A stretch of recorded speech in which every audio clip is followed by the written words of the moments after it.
trouve devant l'ancienne caserne, donc la toute première caserne des pompiers, des sapeurs-pompiers ici au Havre. Inaugurée en 1924, la bâtisse a accueilli des générations de pompiers. Les dernières familles ont quitté les locaux il y a un peu plus de 10 ans. Beaucoup d'entre elles ont saisi l'occasion des journées portes ouvertes pour se remémorer les lieux de leur enfance.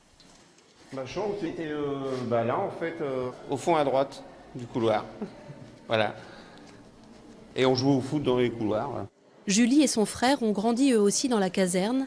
Ils ont voulu la voir une dernière fois avant que le site ne soit transformé.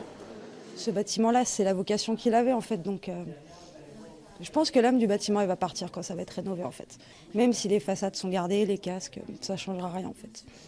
D'ici 2019, on trouvera à la place de l'ancienne caserne une résidence sociale intergénérationnelle, un hôtel 3 étoiles et une galerie d'art. La ville a cédé le bâtiment à un groupement de promoteurs et architectes, mais assure que la mémoire sera entretenue. Cette caserne est havraïtienne parce qu'elle est installée depuis très longtemps, c'est une vieille dame de 90 ans. Et on a donc choisi de lancer cette commercialisation avec un impératif en fait, c'est qu'elle reste à l'intérieur de la ville et qu'elle reste un espace accessible aux habitants. Pour la ville, impensable de détruire ce patrimoine architectural qui a survécu au bombardement de 1944.